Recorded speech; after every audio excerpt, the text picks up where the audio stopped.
सबको पैसे की इंपॉर्टेंस तो पता है। क्या आप में से कोई भी है जो डेली उठ करके सुबह अपने पैसे को आग लगाता है? कोई नहीं है। पैसे की वैल्यू हमको पता है। 100 रुपए बचाने के लिए पता नहीं कितने धक्के खाते हैं, अपना कितना टाइम खराब कर देते हैं। पैसे की वैल्यू हम सबको पता है, वो किसी को भी सिखाने की जरूरत नहीं है। टाइम की वैल्यू हमको पता ही नहीं है। क्यों नहीं पता है? क्योंकि हमारी विजन बहुत ही शॉर्ट टर्म है।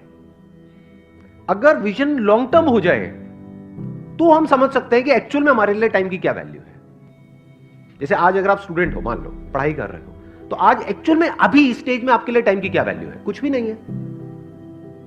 अगर टाइम वेस्ट करते भी हो तो क्या हो जाएगा? अगर फाइनेंशियली देखा जाए तो क्या लॉस हो रहा है आपको अगर आप अपना टाइम खराब करते हो? तो ज्यादा से ज्यादा एग्जाम में नंबर कम आ जाएंगे, बस खत्म।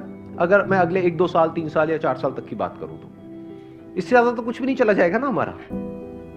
लेकिन अगर इसी विजन को हम लॉन्ग टर्म कर दें कि आज जो आप टाइम खराब कर रहे हो उसकी वजह से अगले 10 साल में या 20 साल में आपको कितने का नुकसान होने वाला है। 10 साल बाद आप में से कितने लोग हैं जो फाइनेंशियली अच्छा पैसा कमाना चाहते हैं? सारे ही चाहते हैं। अच्छे पैसे की डेफिनेशन क्या है आज के टाइम में? क्या 5,000 रुपए महीना अच्छा पैसा है?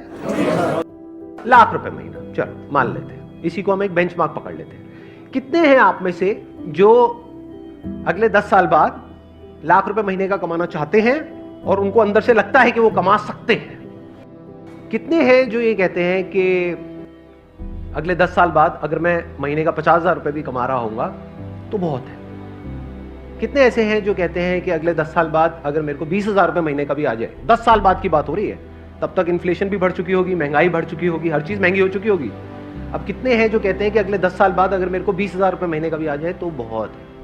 कोई नहीं चाहता। सब अंदर से क्या चाहते हैं कि लाख रुपए महीने का है। बट कड़वा सच क्या है? बेस्ड अपॉन स्टैटिस्टिक्स कि हमें पता है कि कितने लोग कितना कमाते हैं, उसके बेस पे अगर हम एक सेग्रीगेशन करें कि इंडिया में कितने लोग हैं, किस किस तरह के हैं और कितना कितना कमाते हैं, कैसे कमाते हैं, तो एक रियलिटी क्या है यहां पर? अभी 90% लोगों ने अपने हाथ उठाए कि हम 1 लाख या उससे ज्यादा कमाना चाहते हैं और कमा सकते हैं, हम डिजर्व करते हैं।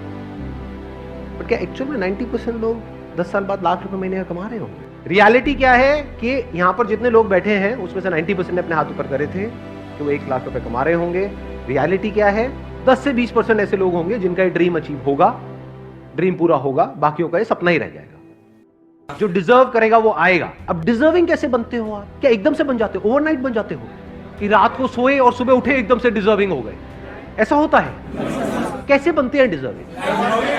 कि अगले 10 साल में जो आप करने वाले हो वो डिसाइड करेगा कि आप डिजर्विंग हो या नहीं हो। क्या करने वाले हो मतलब अपने टाइम को कैसे यूज करने वाले हो। कि अगले 10 साल में आप अपना जो टाइम है, जो लिमिटेड है आपके पास में, जो 10 साल है, ये एक तरीके से क्या हुआ, जैसे बिजनेस करते हैं तो एक अमाउंट होती है, एक कैपिटल होता है जिससे हम बिजनेस को शुरू करते हैं, तो एक कैपिटल हो गया। इसको कैसे इन्वेस्ट करते हो, कहां इन्वेस्ट करते हो? स्मार्टली करते हो, वाइजली करते हो, या बेवकूफों की तरह करते हो, या इसको वेस्ट करते हो? समझना ध्यान से, ऐसे बिजनेस में नहीं होता कि जो कैपिटल है उसको अगर ढंग से समझदारी से इन्वेस्ट किया जाए, प्रॉपर ब्रेकडाउन करके कि इतना पैसा इसमें लगाना है, इतना प्रोडक्ट में लगाना है, इतना मार्केटिंग में लगाना है, इतना डिस्ट्रीब्यूशन में लगाना है, अगर वो बंदा ढंग से प्लानिंग के साथ प्रॉपरली इन्वेस्ट करे, स्मार्टली इन्वेस्ट करे, तो चांसेस है कि जो उसकी कैपिटल है वो 10 गुना भी हो सकती है, 100 गुना भी हो सकती है, 1000 गुना भी हो सकती है। और अगर वो बेवकूफों की तरह इन्वेस्ट करे या उसको वेस्ट कर दे, पता लगा बिजनेस की कैपिटल उसने अलग करी थी और उससे अपनी अय्याशी कर रहा है, तो क्या होगा? 0। ऐसे ही टाइम के साथ कि जो 10 साल है ये आपकी कैपिटल हो गई एक तरीके से। इसको आप कैसे इन्वेस्ट करने वाले हो, इसको आप कैसे यूज करने वाले हो, ये डिसाइड करेगा कि आप उस 20% में आओगे या नहीं आओगे। जिसने भी लाइफ में कुछ भी ढंग का किया है उसको ये कैलकुलेशन समझ आती है। वो क्या है? उसके लिए टाइम की वैल्यू पैसे की वैल्यू से बहुत ज्यादा है। क्योंकि अगर पैसा चला भी जाता है तो टाइम से आप वापस से पैसे को अर्न कर सकते हो, लेकिन अगर टाइम चला गया तो कितना भी पैसा खर्च कर लो, जो टाइम गया सो गया, वो वापस नहीं आने वाला।